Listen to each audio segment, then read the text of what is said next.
மக்களை காப்போம் தமிழகத்தை மீட்போம் என்ற சுற்றுப்பயணத்தின் ஒரு பகுதியாக அதிமுக பொதுச் செயலாளர் எடப்பாடி பழனிசாமி நாமக்கல்லில் பிரச்சாரத்தில் ஈடுபட்டுள்ளார். மக்களிடையே அவர் உரையாற்றி வரும் காட்சிகளை தற்போது பார்க்கலாம். அதே போல இன்றைய தினம் பார்த்தேன், பரவாயில்ல, காவல்துறை ஓரளவுக்கு பாதுகாப்பு கொடுத்தாங்க. இந்த பாதுகாப்பை ஏற்கனவே கொடுக்கப்பட்டிருந்தா 46 உயிர் இழந்திருக்க வேண்டிய அவசியம் இல்லை. இப்பெல்லாம் கொடுக்கல. நான் கிட்டத்தட்ட பல சட்டமன்ற தொகுதிக்கு சென்று விட்டு வந்திருக்கின்றேன். கிட்டத்தட்ட 171வது சட்டமன்றம் என்று கருதுகிறேன். நாமக்கல்ல 171வது சட்டமன்றத்தில் தொகுதியில் எழுச்சி பயண பொதுக்கூட்டத்தில் பேசிட்டு இருக்கிறேன்.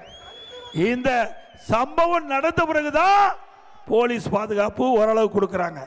இதுக்கு முந்தி பல மாவட்டத்துக்கு சென்றுகிற எழுச்சி பயண பொதுக்கூட்டத்தில் பேசும்போது அங்கொன்றும் இங்கொன்றுமாக காவல்துறை நிற்பாங்க. அது வேடிக்கை பார்ப்பாங்க. கூட்டத்துக்கு வேடிக்கை பார்க்க வந்திருப்பாங்க, பாதுகாப்புக்கு வரல.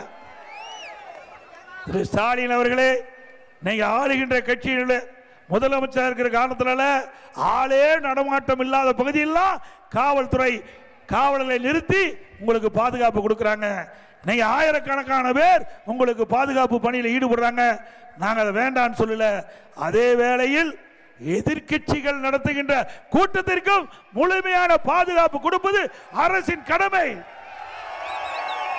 இங்க நாமக்கலுக்கு வந்தார், அங்கே கரூருக்கும் போனாங்க. அப்ப முறையான பாதுகாப்பு கொடுக்கப்பட்டிருந்தால் இந்த அசம்பாவத்தை தவிர்த்திருக்கலாம். சரியான முறையிலே சரியான காவலர்கள் போதிய அளவு நியமிக்கப்படாத காரணத்தினாலே இப்படிப்பட்ட நிகழ்வு ஏற்பட்டு விட்டது. திரு ஸ்டாலின் அவர்களே, தமிழகத்தை தலைகுனிய விடமாட்டேன் என்று கர்ச்சிக்கின்றீர்கள். தமிழகம் இந்தியாவிலே தலைகுனிந்து நிற்கின்ற காட்சியை நாம் பார்த்து கொண்டிருக்கின்றோம். இந்த மண்ணில 41 உயிர்கள் பலியானதற்கு யார் காரணம்? இந்த அரசாங்கமே சரியான முறையில் நடவடிக்கை எடுக்காத காரணத்தினாலே விலை மதிக்க முடியாத 41 உயிர்கள் இழந்திருக்கிறோம்.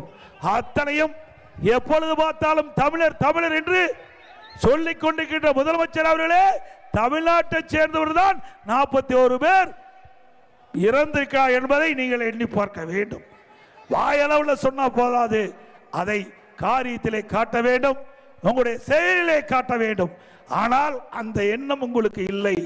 எப்படியாவது ஒரு பிரச்சனை ஏற்படுத்த வேண்டும், அதை இந்த அரசு வேடிக்கை பார்க்க வேண்டும் என்ற எண்ணத்தின் அடிப்படையில் தான் எதிர்க்கட்சிகள் நடத்துகின்ற பொதுக்கூட்டத்தில் முழுமையான பாதுகாப்பு கொடுக்காத காரணத்தினால் எவ்வளவு பிரச்சனை ஏற்பட்டிருக்குது, இவ்வளவு பேர் பலியானதற்கு காரணம் விடியா திமுக முதலமைச்சர் முழுமையான பாதுகாப்பு மக்களுக்கு கொடுக்க, அந்த மக்களுக்கு கொடுக்கப்பட்டிருந்த உயிர்களை காப்பாற்றினோம்.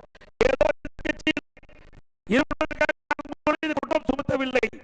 நடக்கின்ற சம்பவம், நடக்கின்ற நிகழ்வுகள் அத்தனையும் மக்கள் தொலைக்காட்சியிலே பார்த்துக் கொண்டிருக்கிறார்கள். அந்த தொலைக்காட்சி செய்து வந்து கொண்டிருக்கின்றது.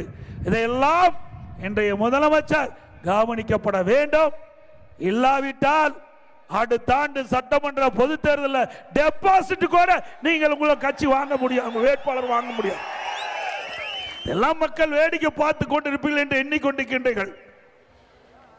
தவறு. தமிழ்நாட்டு மக்கள் விழிப்போடு இருக்கின்றவர்கள். யார் ஆட்சிக்கு வர வேண்டும், யார் வரக்கூடாது என்று தீர்மானிக்கக்கூடிய தேர்தல் 2026 சட்டமன்ற பொது தேர்தல்.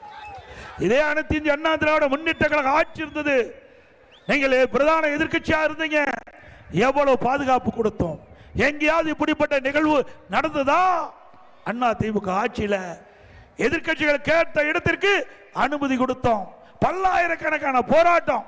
நான் முதலமைச்சர் அந்த காலத்தில், அம்மா முதலமைச்சர் அந்த காலத்தில் பிரதான எதிர்க்கட்சிகள் அனைத்துக்கும் போராட்டங்கள், பொதுக்கூட்டங்கள், ஆர்ப்பாட்டங்கள் அனைத்துக்கும் கேட்ட இடத்தில் அனுமதி கொடுத்த அரசாங்கம் அண்ணா திமுக அரசாங்கம்.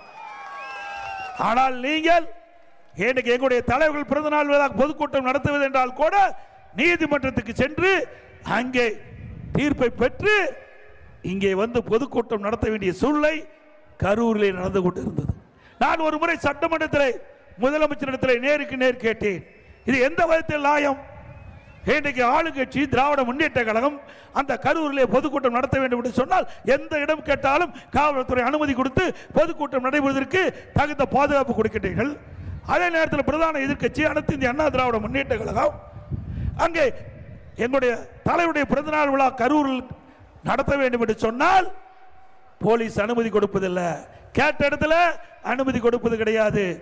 நீதிமன்றத்துக்கு சென்று நீதிபதியிட்ட மன்றாடி போராடி கூட்டத்திற்கு அனுமதி வாங்கி நடத்துகின்ற நிலை இருந்தது என்று. மக்களை காப்போம் தமிழகத்தை மீட்போம் என்ற சுற்றுப்பயணத்தின் ஒரு பகுதியாக அதிமுக பொதுச் செயலாளர் எடப்பாடி பழனிசாமி நாமக்கல்லில் பிரச்சாரத்தில் ஈடுபட்ட காட்சிகளை பார்த்தோம். இனி செல்லும் இடமெல்லாம் செய்தி. தந்தை டிவியின் வாட்ஸ்அப் சேனலை ஃபாலோ பண்ணினா செல்ல இருக்கும் இடமெல்லாம் செய்தி. இதோ QR கோட் இப்பவே ஸ்கேன் பண்ணுங்க, ஃபாலோ பண்ணுங்க.